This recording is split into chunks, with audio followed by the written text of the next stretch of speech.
Good evening, Tip City community. This is Mark Stefanik, Superintendent of the Tip City School District, along with Steve Veerhoff.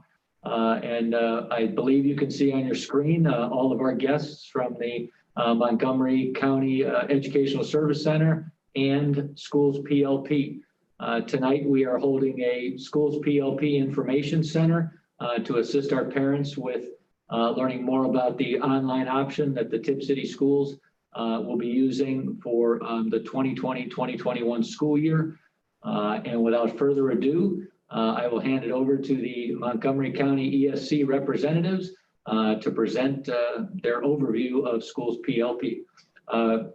Parents, you can share questions through the chat room, and when we get to the Q&A session at the end of the program, or the last third of the program, we'll start addressing those questions at that time.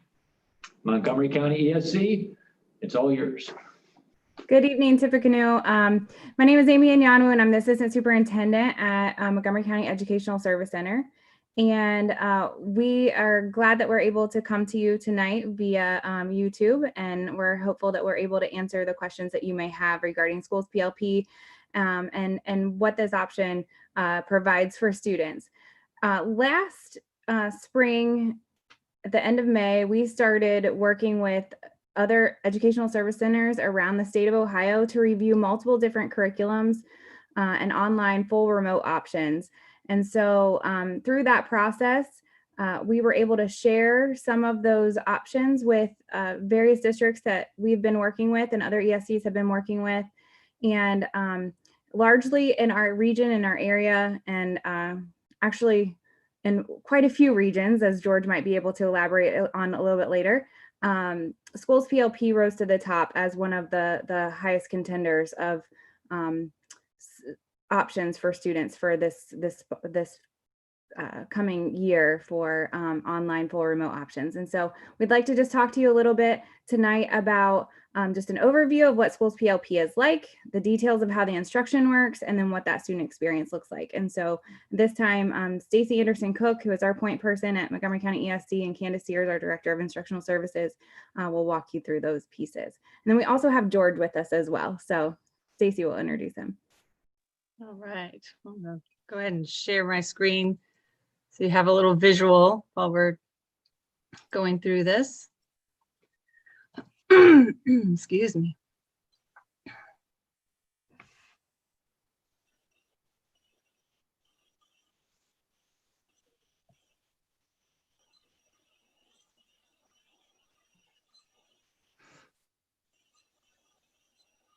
So many things on my screen here.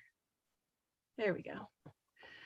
All right, so we wanted to, hopefully we'll anticipate some of your questions, and many of them will be answered in the presentation.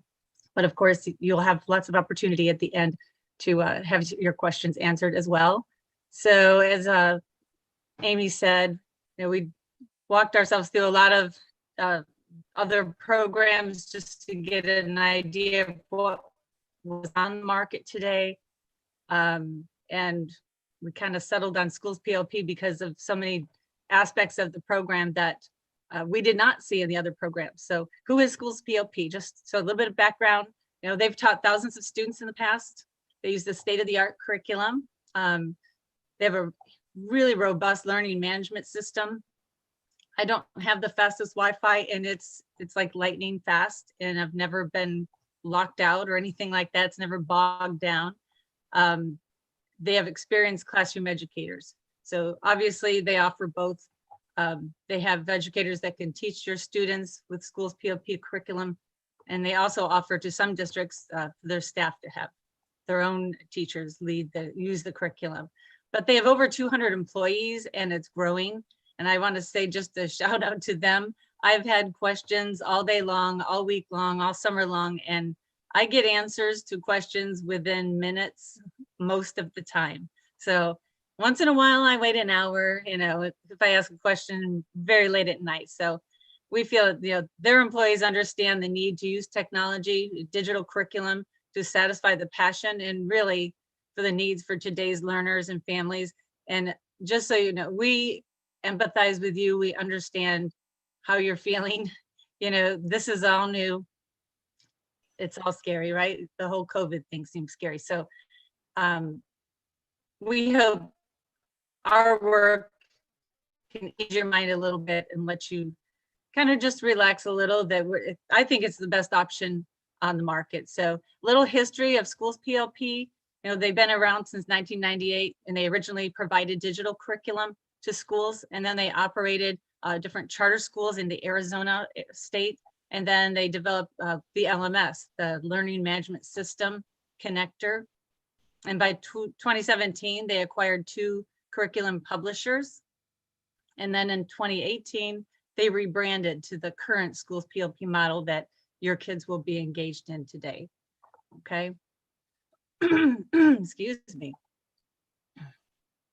So what we found that really sets them apart, number one for me, customizable, standards aligned curriculum. Okay, the lessons are rigorous and they're aligned to the standards. And to me, most importantly, you can customize them. A lot of programs we looked at, you had to drone through every piece of every lesson, every video, no fast forward. This truly sets them apart. They have customizable grading. Your child is going to be still with your school. So the grading scale is going to be modified to match what's going on at your school. There's easy monitoring by parents, districts, teachers.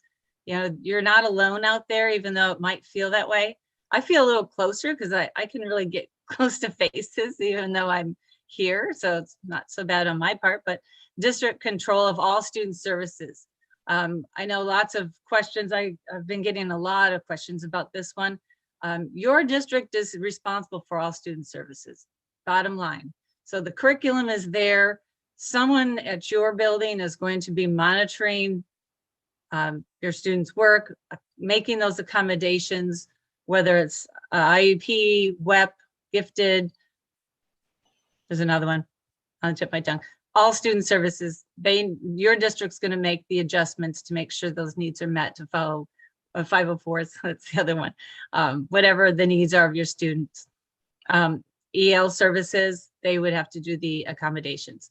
So students remain enrolled, connected, engaged with your district. Okay, and that was really different too. Some of the other programs, if you enroll in this or that online school, you're not with your district anymore. So it sets it apart for us. So why choose SchoolsPLP? We found that their curriculum was highly reputable. You'll find this curriculum actually in a lot of other online schools. Their research-based curriculum using best practices for online education. I see in the lesson, I see high academic vocabulary. There's definitely the teaching process, lots of ways to access the curriculum. They have strong visuals and videos and lessons, age-appropriate lessons, and the navigation is very simple. The lessons are available all online. You don't have to print anything. For those of you that like to have printables, it's available. Training and support for districts is provided to help your teachers at your district tailor that learning experience for your student. And at the high school level, just in case students are concerned at all, you'll maintain all of your eligibility for any of the extra school activities for your district. They're still enrolled in your own district. That's when they're available, of course. And I don't know the answer to that one, so that's not for me. All your NCAA approval and all your affiliation, core, credit recovery, honors, electives, and courses are all available. There might not be every course that you can imagine, but there are so many that I think you could find something there that you're satisfied with. They're aligned with college and career readiness standards, which I mentioned. There are electives that are career clustered. Some, as the districts know, have a little fee, but that's not your concern. Graduate from your own Tip City High School. Okay, you're not going to graduate from online whatever school. So it's just a way for your district to provide curriculum that aligns with what they're teaching remotely to meet your needs for what's going on right now. Okay. Instructional design, as I mentioned, each lesson kind of contains variety of elements of instruction to support your student learning. There's areas that teach, things to read, practice, videos, and things to watch, games to play, practice, and apply what they've learned. There are assessments, there's extensions, the reviews, applications, all those different modes to make sure your student is really learning. And I will say it's not going to be like it was back in whenever that was, in March. There is a solid 50 minutes of instruction in each lesson, and there are 180 lessons, okay, for each subject. So managing that time and all of that is definitely going to be important, just like it would be if they were in school. So your child will be, let's say, you're engaged in multiple modes of instruction. Each unit is also strategically chunked for learning to develop that mastery.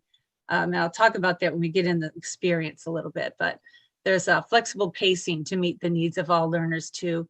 And you can access the content 24/7 and from anywhere, okay?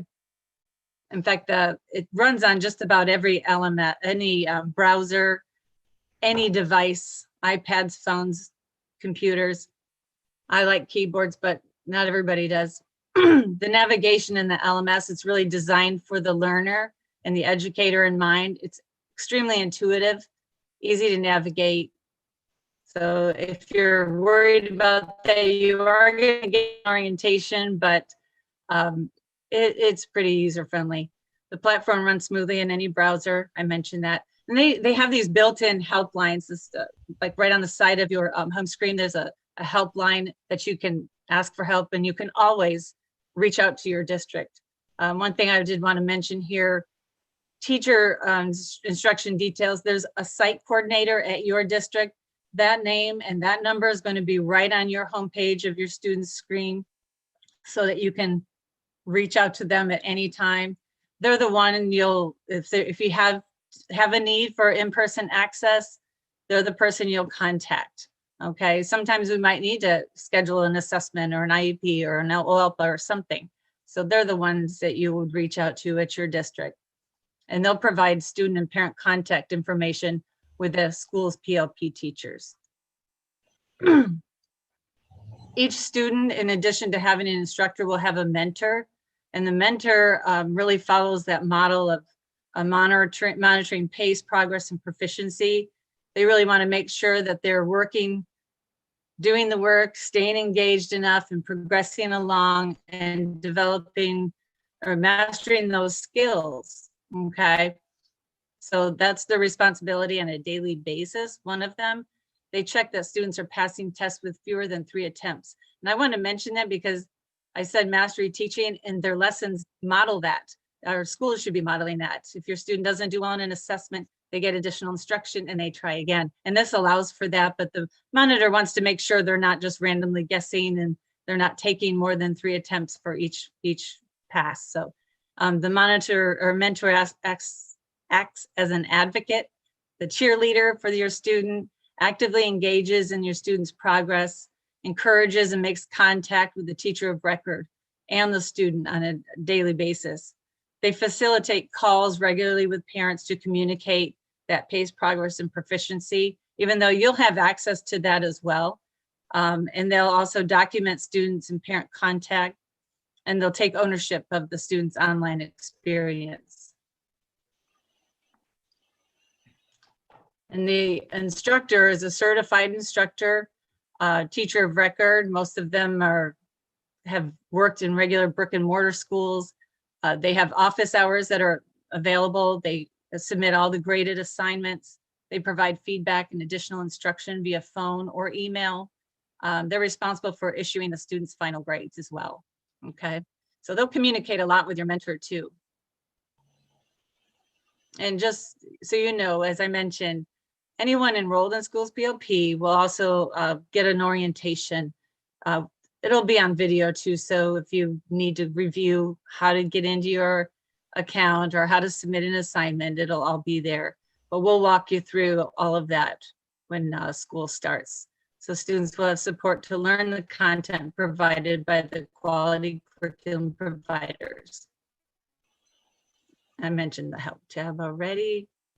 Okay, so I wanted to also show you just the quick student experience. When you get your account information, oops, didn't mean to do that.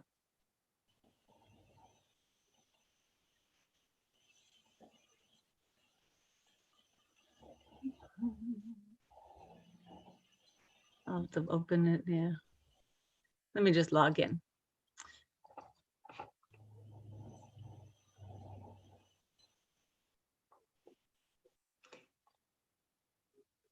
I want to log out and log in so you know. So all this time that the districts are taking to get this set up, it's really, there are several layers to the process, I will tell you, but once it's all said and done, the whole idea is that when your student logs in, they see their school, their logo, their personal contact person, and then they have their usernames and their passwords, and they're ready to go. So we're in the process of getting all that taken place. When your student logs in with their username and password, all the courses that they're enrolled in will just show up on that home screen, okay? And they'll have, this is the overview of their courses.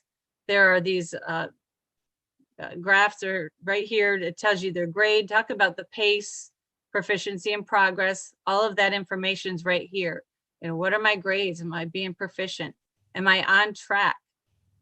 This is a demo account, so nope, that red bar is telling me my actual progress is 9%. I should be at 82%, right? So that's telling me I need to get working. And so all your courses, your report card, if I wanted to look here, when was it assigned? When were things due? Progress, all this availability just to monitor that progress. The daily activity for a student, am I mastering my lessons on the first try, or am I taking more? And if I am taking too many, then they need to make some adjustments and talk with my school and communicate my needs so they can adjust that curriculum. It's all customizable. So I'm going to go into work on course because I want to work on English. All right, if I'm the student, I would just click work on course, and then it picks up right where I left off the last time. So this is a show it. I'm going to go over here. I can move this thing. It's in my way. On the side here in the curriculum, it'll tell you, what's coming up. So in lesson 67, I have a teach it on context clues, an opportunity to read about them, more information to watch, like a video, some game to play, and so forth, and other lessons. So I'm going to go back over here, and let's say I want to go ahead and start the lessons all here. Parents will see the objective, or the student, they'll see the materials. They'll have the lesson that you just scroll down here and it's all there. If I need to, say I'm not real comfortable reading, I can click this little button, and I've adjusted the rate of speech so you can hear it better when we're online.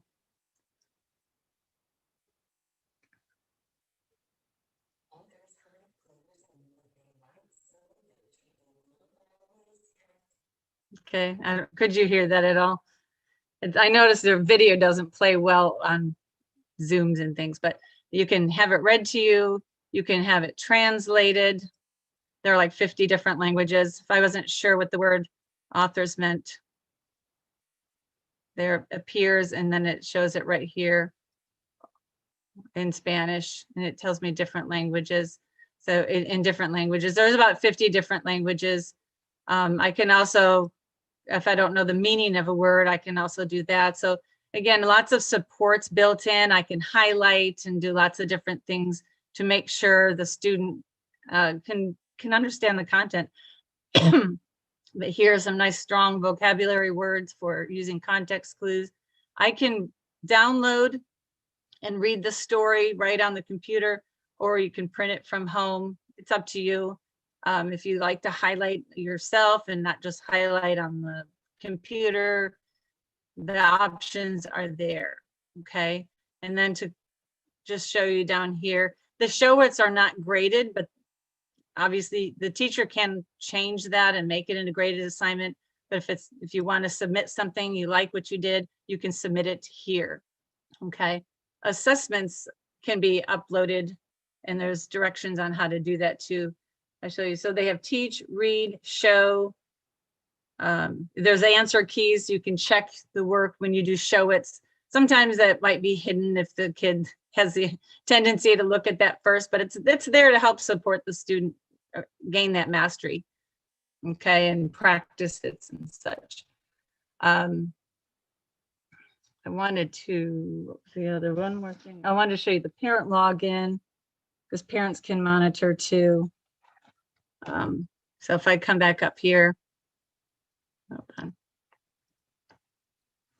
I can use the back arrow and work my way back out like that. If I wanted to, I can log out. I like that you can navigate lots of different ways. If I log back out, I can log in as the parent, just so you know. It's not going to let you do your child's work, but it can let you monitor. So you're going to see that same menu. You won't be able to see anything if the teacher has messaged with a student. That has to be replied to before you can move on. But again, as the parent, you can see all the courses. You can see their pace, progress, and proficiency. You can go to the report card and see what they're doing so far. You can see what they did on a daily basis. So if you have someone else who's kind of supporting your student during the day while you're working, you say, well, how many minutes was he on time? How many lessons did he finish, or she, and so forth. And that's not, your child won't know that you were logged in. I don't know, for some reason that was something important for some parents. I'll be letting my kid know, I'll be checking in. So anyway, I digress. But that's just a snapshot through the student experience in a lesson. I know George is right here, and Candace, I don't know if either of you want to jump in and share something maybe that I missed. I don't know. No, I think you did a really Anybody? good job doing an No? overview of the platform. As you said, there's a lot of features, and the more you jump on, the more you play around with it, the easier it becomes. So I think you did a great job. Well, thank you. Yeah, I definitely agree with George. I think just again to reiterate, just the friendliness of the system of the platform, being able to navigate through. Once you get in, and you'll see how friendly it is to navigate through. It eases a lot of anxiety. I know for me as a parent, knowing that my child may be on this SchoolsPLP, just knowing that my child will be able to navigate well as I'll have those features to be able to monitor and just do some check-ins. So great job, Yeah. Steve. Well, thanks. One of the things that's helpful too for me when I was able to go in and look, and I thought about my young learners and what that would look like for them. And we didn't really get to see that part, but the beginning lessons, the Teach It typically has a little teacher that is, I would say, emojified, that actually kind of walks them through the curriculum, and every single word is highlighted as they go along. And it seems familiar to me to some of the other activities that my kids have done on iPads and other learning platforms, where they'll come back and talk to me about the solar system and things that I did not know about. And so I think that Teach It section is really helpful, especially for our younger learners with the Lincoln Learning curriculum. Yeah, I didn't show a game either, but there are games in almost every lesson for them to really apply it. And that's another quality teaching practice that, we're truly encouraged to do. And I just think it's good that's all built in. So were there some questions maybe that we needed to answer for folks? Yeah, so we had a few questions starting off there with connectivity and login issues. So if there were any issues with logging in or connectivity, what would SchoolsPLP's role be with that? And then also, what would the district's role be? I'd be shocked, number one, but yeah, they should reach out to their landing page will have your point of contact at your district. And then, if it's a problem that PLP needs help with and needs to know about, we'll definitely forward that on to them, because your contact will probably contact me and I'll contact them. But I'll be very surprised. All their work is up on the cloud, if that means anything to anybody out there. It's kind of Greek to me, I'll tell you, but it works. It's there, and it doesn't, it hasn't let me down. But George, if Yeah, like Stacey said, if that was to happen, which would be very rare, we have staff on support 24/7 to get those issues resolved. So the student has a smooth transition through the process. So we have staff working around the clock all the time. So if anything like that did happen, we'll be able to resolve that. And the district, so just so parents understand, as a parent, you can call into your site coordinator or they would direct that back to either us or the site coordinator to work with SchoolsPLP if it really was a SchoolsPLP issue. Obviously, there are things that can happen. My Spectrum internet went down last night, and my own children were they were petrified. They weren't exactly sure how to survive, but it was back on by morning. So you know, those kinds of issues where your own personal internet goes down, or there's a computer that breaks, or, you know, those kinds of things, I'm sure Tip City is going to handle with regard to, you know, however the devices are going to be dispersed, or, you know, if it's a home device, you would be taking care of that. But with regard to the actual platform, that's one of the things about the LMS is that this program, the content is thorough because it was previous content that was added in, but the LMS itself was the originator. And so that is a very solid program. So, and the support and the help to get that back up, and making sure that the company is available to make sure that your students can connect or log in, or if there's a problem logging in, those pieces would be handled. There is a help function as well. And I think Stacey mentioned that in the presentation, and that help feature has some frequently asked questions, like maybe a student isn't navigating accurately or can't remember how to navigate, and it's available for students and parents. Thank you. I meant to mention that and show that because I've used it a lot. You can actually ask a frequently asked question, and then it'll put a response in there, but you can download that response, and it has screenshots and everything to really handhold you through the process. So I've used it a lot to even put this together. So thank you. Great. What else can we answer? We've got quite a few questions about the user friendliness for those younger students. You know, particularly a lot of questions about kindergarten, and with everything being online, how do kindergartners get into things that would be considered fine motor practice activities if everything is on the computer? Well, everything isn't on the computer. I guess there's some curriculum that Bright Thinker is a little more computer-based, but it is, as I mentioned in the presentation, they have really adjusted that, made it very age appropriate for all the interactions. And there's a lot of activities that actually can be done not on the computer.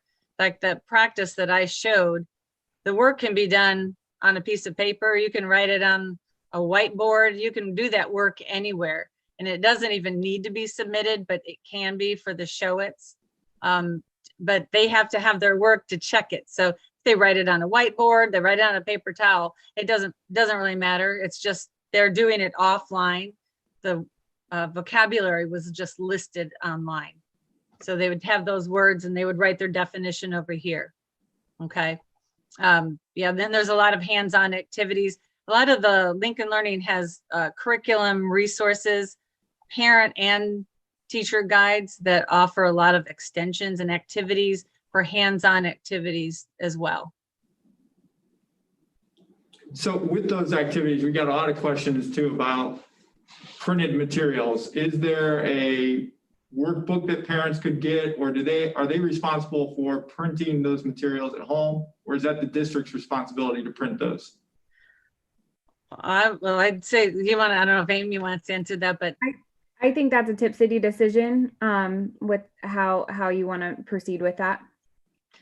Yeah, some kids might need more than others.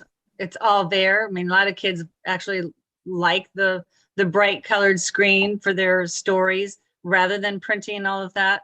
But it is any workbook that you might purchase or order from SchoolsPLP is the same content that's online. And I personally don't think you need all the pages, but that is a district decision. Concern about, again, if you can compare and contrast the difference in responsibilities between the teacher and the mentor. There seems to be a lot of questions about, are the teachers certified? That's one question. And are they certified in Ohio, or are they certified by different states? Want me to respond to that one? As I mentioned in the presentation, the mentor is your day-to-day person. They are only servicing maximum 40 students. They're not spread as thinly, I suppose, but they are in direct communication with the school's PLP teacher, and they're monitoring all that pace and the progress and the proficiency. They're checking in. They're the cheerleader, the facilitator. That was all the mentor that's really partnering closely with the student. But that instructor is a certified teacher. I imagine some are Ohio, some might be other states. I know I graduated from teaching college in New York. I taught in Guam, Mississippi, Alaska, Arizona, Colorado, New Mexico. I had to get certified in every state, but it really wasn't all that different. In fact, most states I had to take additional classes. So I don't know. They all have pretty high standards, I will have to tell you. I know that school PLP teachers can be certified in other states. That is accurate. I do know that there has been a lot of hiring that has happened recently and a lot of movement in Ohio. How much contact on average would the student expect to have with each of those staff members? So, you know, how often would they interact with the teacher, and how often would they interact with the mentor? Well, I mentioned the mentor is at least daily and maybe more than once a day. The instructor, the teacher, is an as needed basis. They're not necessarily running like synchronous Zoom sessions with groups of kids, if that's what you're thinking, but they can definitely be available if a student is needing more instruction or more guidance on that, on their, you know, from them. And as I mentioned in the presentation, they might even take a phone call or do a private Zoom with students and families to help them if there's a certain area of the content that they're having difficulty with. I don't know if it's a weekly, I don't remember that exactly though. But I know as needed, if your kid needs it more than they're meeting, then that I'm sure can be arranged. Mm-hmm. There are a couple high school specific questions. One, can students participate in College Credit Plus and SchoolsPLP? And the answer to that would be yes. They could take courses through SchoolsPLP and then also participate in College Credit Plus classes through Edison or Sinclair or another higher institution. AP classes are provided through SchoolsPLP. There is an additional fee, but the district will be picking up that fee. There's a question too about essays, and the teachers from SchoolsPLP would be the teachers that would grade those essays for high school courses or extended responses. Mm-hmm. Yeah. Great. I'm sure they have rubrics and different things to guide them on what the expectations are on those essays. There's been a few questions about handwriting, especially obviously for the primary grades. Could you talk a little bit about what that would look like in SchoolsPLP? Because I think there's a lot of concern about there being hands-on there. Well, they're not going to learn handwriting on a computer. Correct. They definitely need I would get some clay out, I'd get some sand, I'd get some pudding, some paint, spread it around, do anything, you know, to get their fine motor coordination going. And I don't know if you all are going to provide, you know, the primary paper and all that, but and go ahead. George, you might be able to speak to this a little bit, but we did have some folks that were interested in even the emphasis there was in even cursive writing, and on the opposite end, that there is emphasis on some of those motor skills. again, utilizing your own paper or utilizing your own pieces. And so we did have some folks that said, well, you know, there's always that battle of who thinks it's important to do handwriting and who thinks it's not important to do handwriting. And so, and specifically cursive writing. So I'm not exactly sure if you can elaborate at all on that, George, about the specifics of handwriting. Yeah, absolutely. So with our Lincoln Learning curriculum, there's plenty of videos for the little kids to watch, and it's like a step-by-step, and then they're able to either print off a worksheet, or if they're provided by the school, and then they can simply do their cursive writing, any hands-on thing like that, and then they can simply take a picture, upload it onto the platform for the teacher to grade and give feedback that way. Good question. There were a couple of questions about, in the schools PLP, we see examples a lot of times about math and science and English and social studies. Does schools PLP have classes or modules for things like art and physical education? Absolutely. In fact, I was really impressed with the PE. I was helping someone select their courses, and for 7th grade phys ed, they had everything from nutrition to exercises. Oh gosh, what was it? There was some really neat, I can't recall now, it's been a long day, but really nice units and like 12 different topics for them to explore in phys ed. And there's obviously learning some exercises, so there's physical activity, but they're also learning more than that.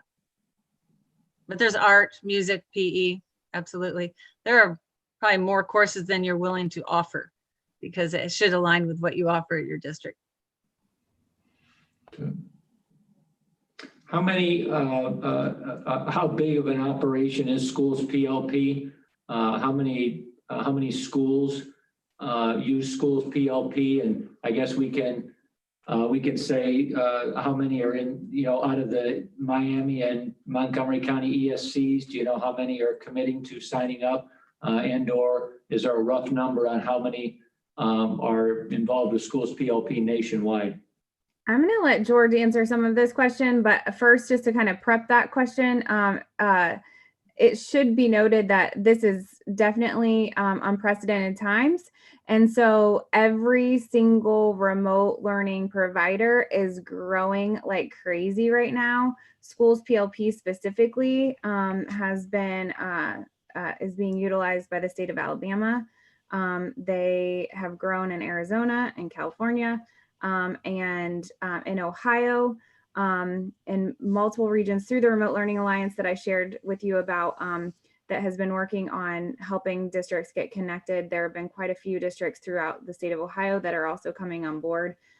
So that previous number of 200 employees has grown tremendously, as well as some contracted out support for some of the technology pieces and onboarding pieces and training pieces have really grown recently. And in Montgomery County, plans have changed all the time based on the color systems that we've been seeing, but the majority of districts are going. We have 11,000 students that are going the enterprise route, districts that are utilizing this for all of their students.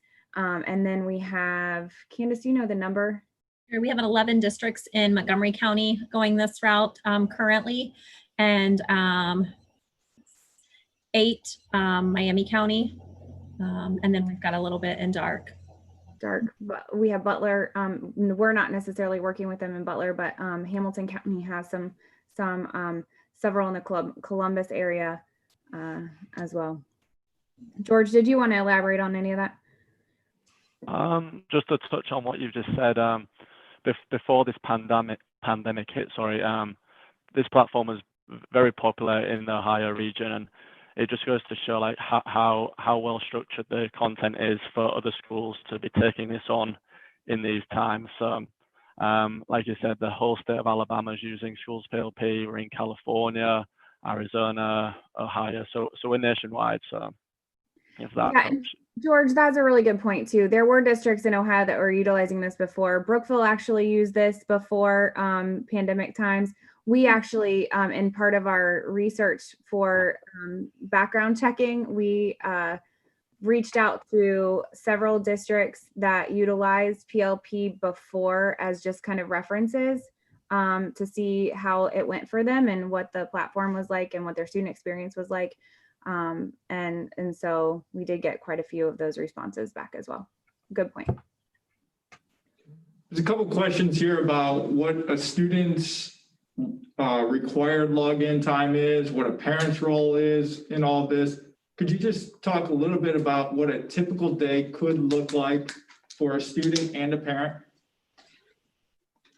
Well, as I mentioned, what's there without touching it, no teacher intervention, is about 50 minutes of content or activity, anticipated activity and practice and so forth. Some online, some offline, and that's per subject.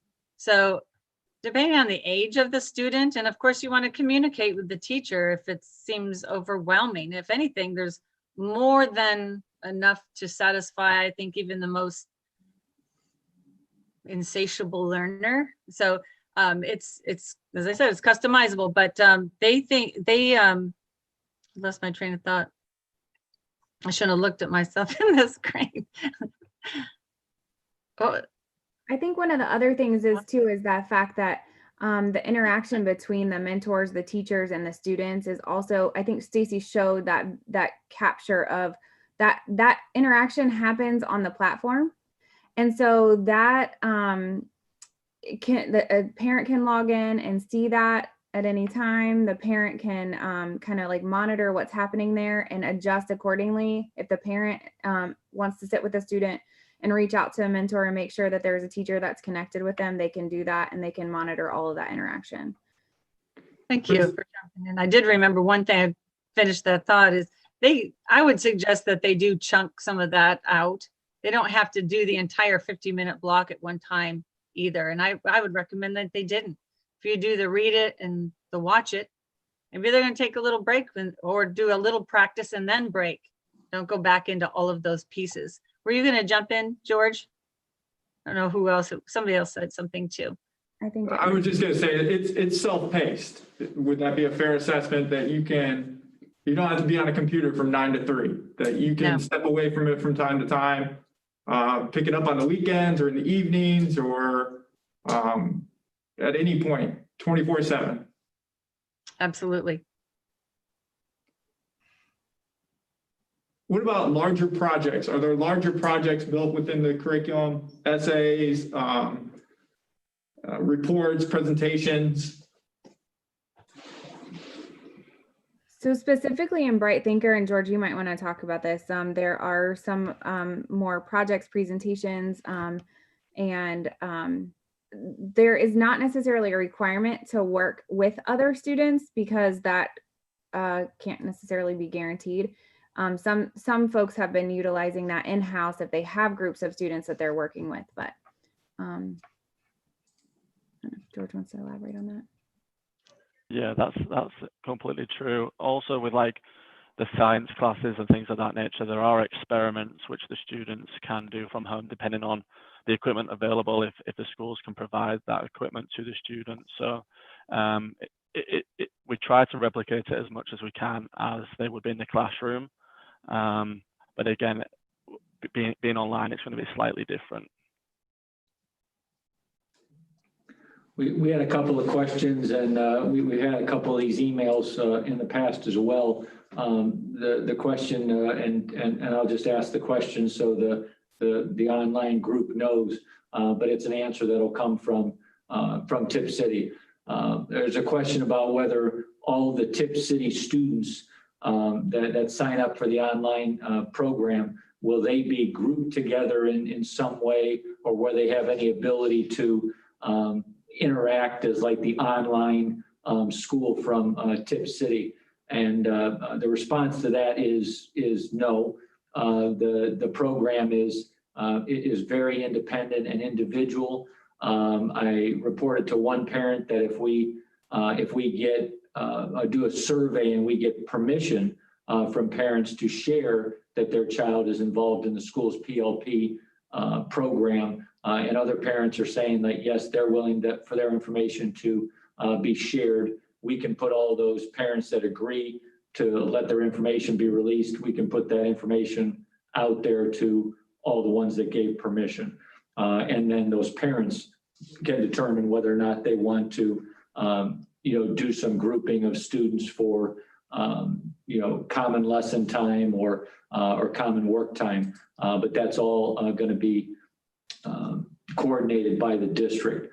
On the extension side, as was mentioned in the beginning in the presentation, the students are still Tip City students, and so they can participate in any extracurricular activity at the school level. And as Mr. Verhoff said, they can even be involved in CCP classes. So there are some opportunities to interact with the students who are participating in the live 5-day face-to-face schooling experience.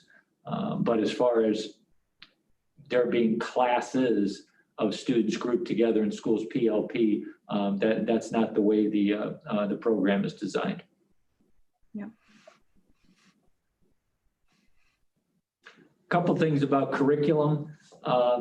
Do parents have access to what the students are going to be working on ahead of time, or is that parent access piece, does it give them a chance to sign in if they have the time before their students participate in the activities?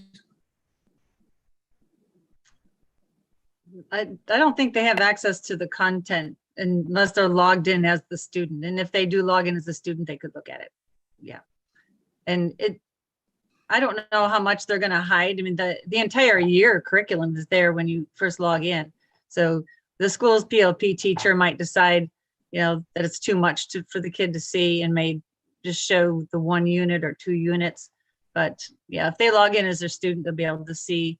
And I would encourage them to open that resource folder that's at the top of their lessons, because it just has so many great tips. In fact, there are built-in social emotional learning lessons that I thought were really impressive, because this is difficult, not only for them, it's different, and your kid might not show it outwardly, but having some of those things to read and to try and to do with your kid, I think is really valuable.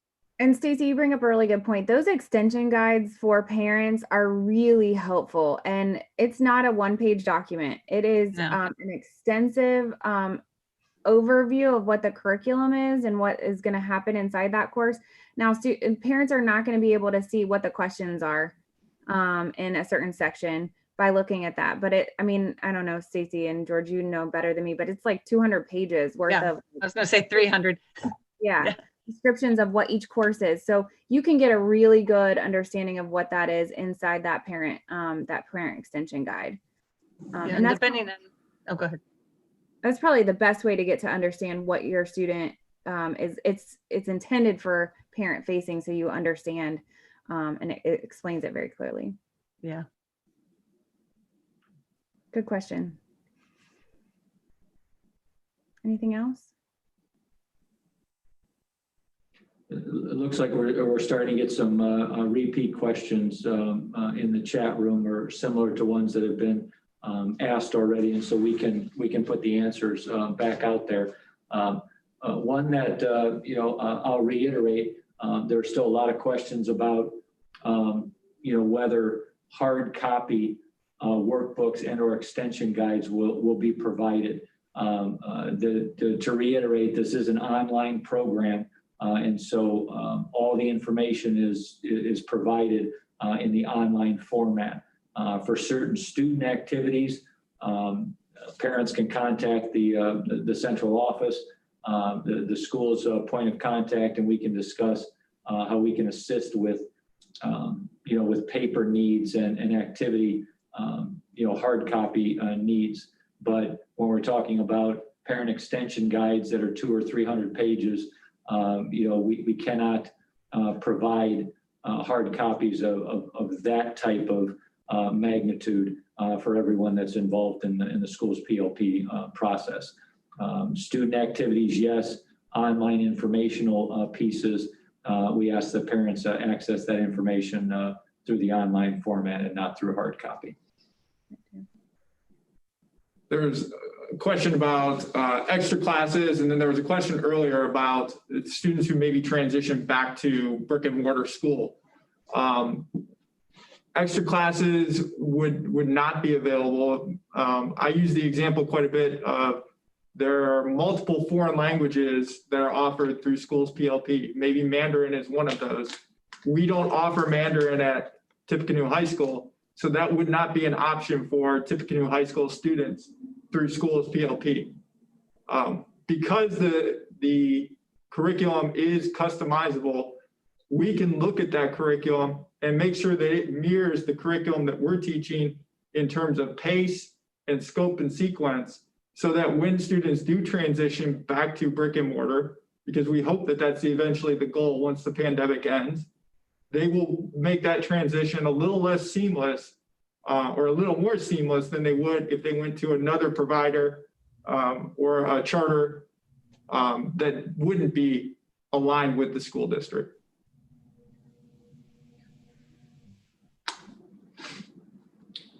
Again, we were talking about certification for teachers. If the mentor qualifications were put out there, there's still some people asking questions about qualifications of mentors. What's the specific job posting, I guess you would say, for a mentor in SchoolsPLP? Yeah, I think we have that somewhere. What I can tell you is I equate that to kind of a paraprofessional as a typical connection to what you would see in a brick and mortar school. All of those folks are BCI and FEI background checked through SchoolsPLP. They've guaranteed that. They are. That's probably the closest that I can give you as a relational, like something that would make sense to you. George, I don't know if you have any additional. Does that make sense?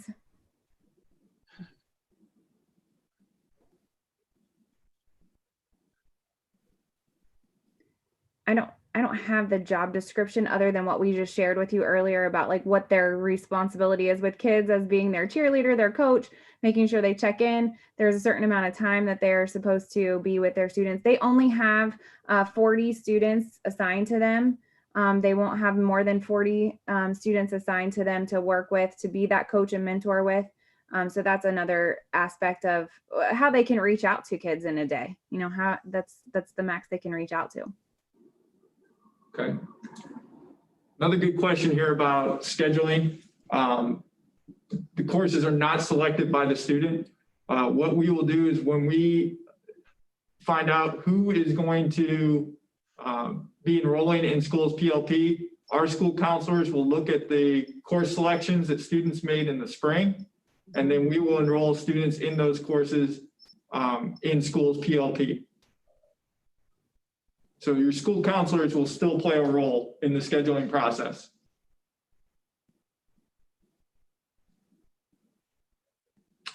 Another piece on here about devices. Yes, if any student is going into SchoolsPLP and they are in need of a device, a Chromebook, the school district, Tip City, will provide the device for those students. Because the students are still enrolled as Tip City students.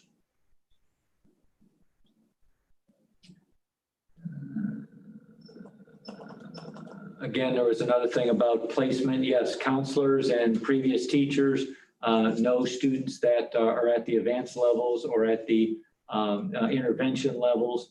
And so placement in classes such as advanced math or whatever, it will continue at the point where the student was when they went from face-to-face learning into online learning.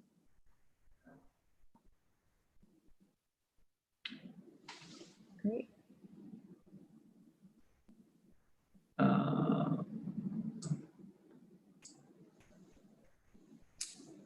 I think there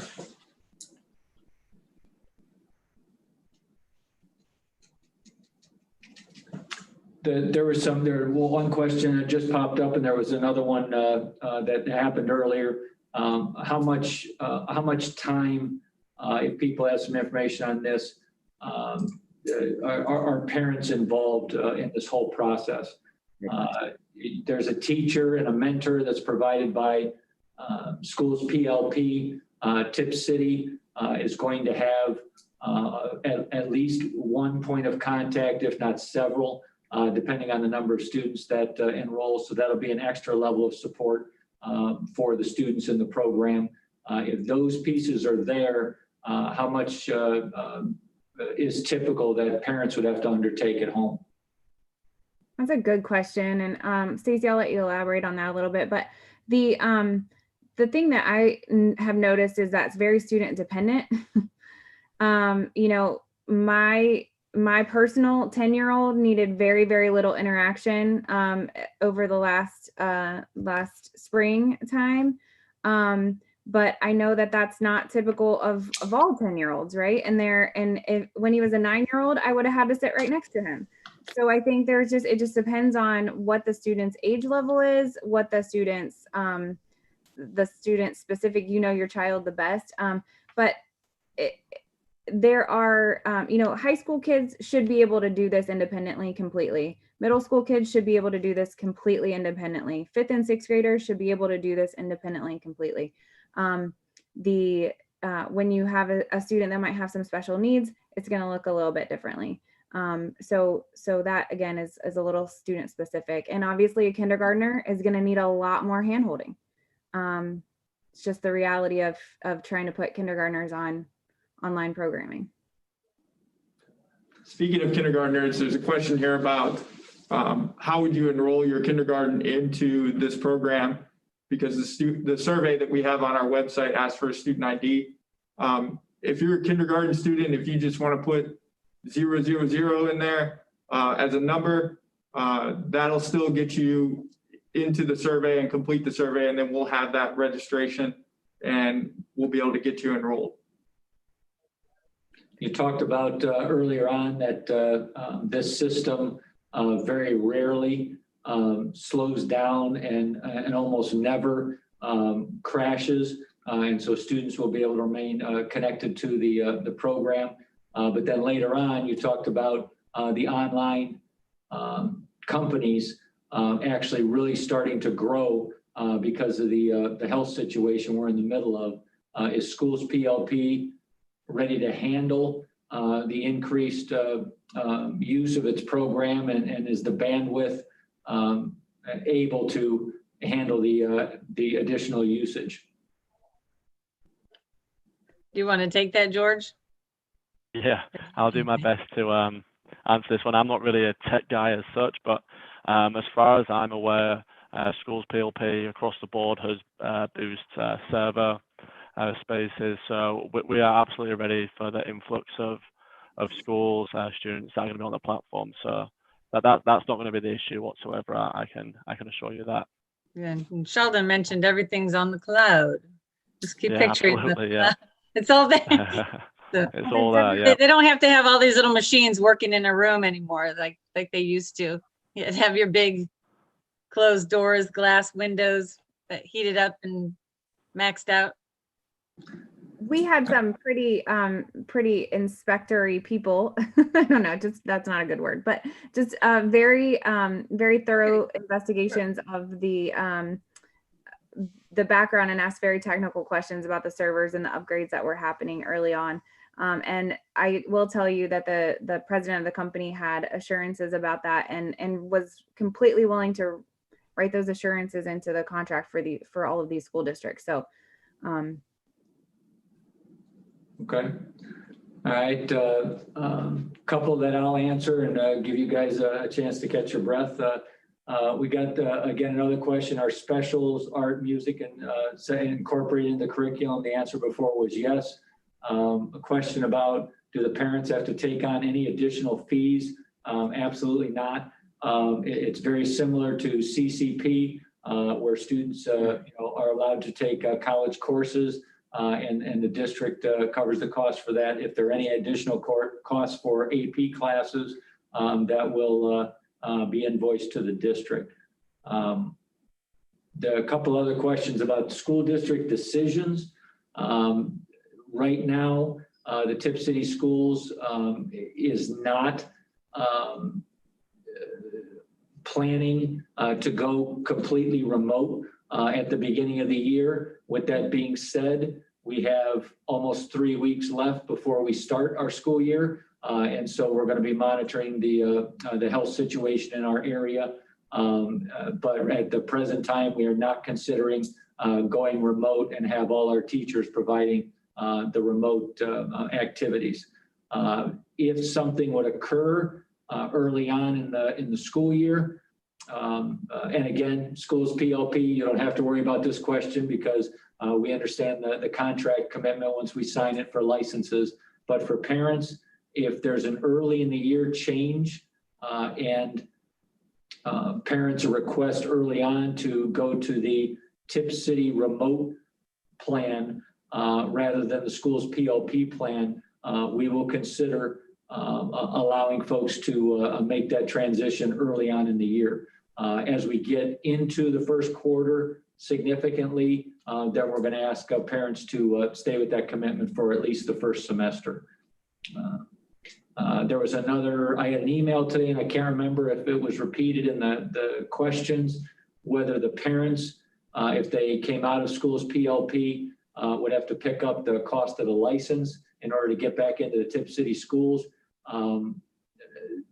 That's on a case-by-case basis as we get into the first semester, but I'd rather not get into charging parents for educational decisions if we can all help it.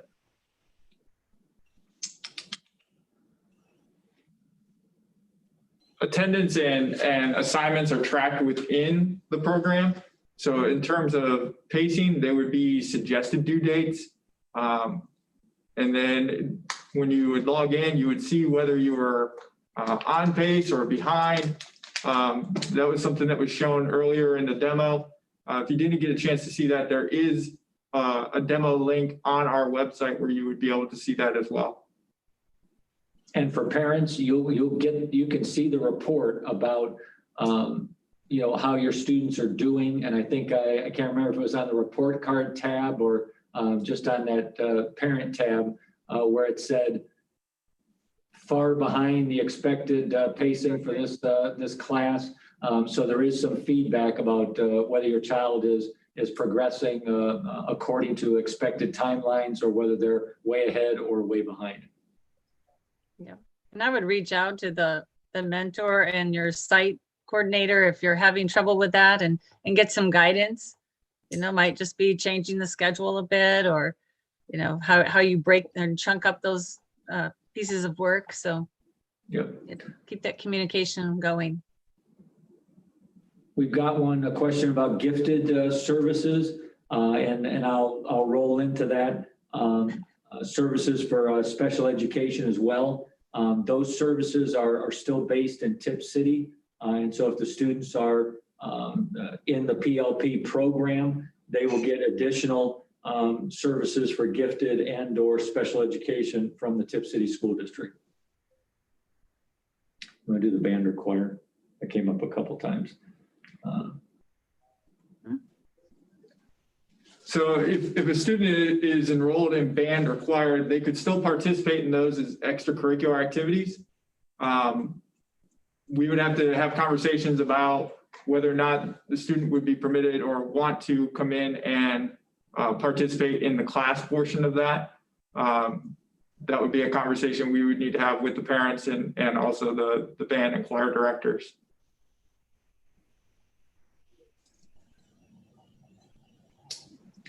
Do the teachers in SchoolsPLP get in the middle of things like essay grading, or is there a program embedded in the SchoolsPLP program where the computer grades the essays? No, the teachers will grade all the extended response questions. Okay. And I'm quite sure I saw rubrics. So again, they'll know what is being graded and how it's being graded.